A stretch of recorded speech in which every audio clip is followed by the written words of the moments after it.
Have you ever heard of ataxia? It's a rare neurological disease that affects about 150,000 people in our country. Yeah, new this morning, Aaron Fields is here to tell us more about a Lincoln family and their son's journey with this very uncommon disease. Good morning, Aaron. Good morning, Tim and Alicia. Like you said, it's a very rare, and a lot of people don't even know they have this disease. And people most commonly judge this as someone being drunk, but it's actually not.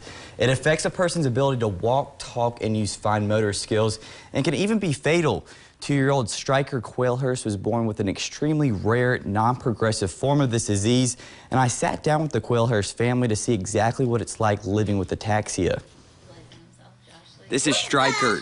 He's just like any other normal 2-year-old, but is living with a disease that not too many people know about, and it all began very early in his life. At about 3 months, we realized that he was struggling to see.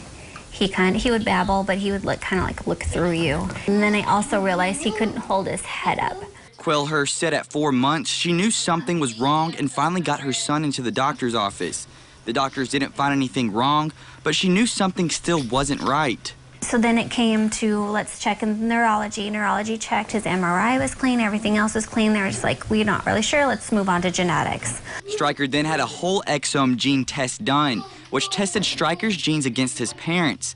They discovered Stryker has a very rare form of this disease called spinocerebellar ataxia type 29. Stryker will always have it, it won't ever go away.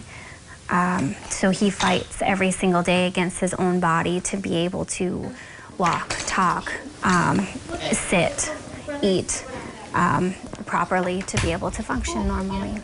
Although Stryker has many obstacles still to overcome, his family has found it to be a relief that they can finally know what they can do to help him. And they tell me he's been improving a lot recently. 6 months ago, he could not sit on his own, and now he can sit on his own. It wasn't 6 months ago he was in a walker, walking at all, even the thought of walking and moving. Now he's scooting right along in the walker and just keeps going and keeps going. And Stryker goes to weekly therapy sessions and practices walking and speaking every day. And his parents hope this will give him his best life. Not a ton different than what you have with a normal 2-year-old, really. As far as getting better, it really is going to depend on him and his determination and fight and want to really. And for families that may be going through something similar, the Quailhursts say to never give up. You know, just keep fighting. That's what I did. I fought every day for Stryker. I had that mommy gut. I knew it wasn't just a developmental delay. You kind of feel like you're going crazy, but you don't, you're not.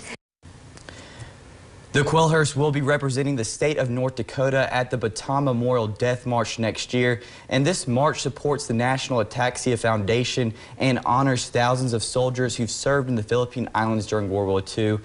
And Tim and Alicia, Stryker's story, they hope just to bring more awareness. And like she kept saying, like it was her mommy gut. They kept telling her they didn't know what was wrong with her son, and she kept going back. So a lot of people don't even know. I hadn't even seen your story, and I said mommy gut. Yep. Mommy gut, because they said the same thing about our son Asen. You know, it's just you got to just keep Be persistent. Yes, Exactly. Exactly. Yeah. Thanks for sharing that, Thank you Aaron. for sharing that story, Aaron.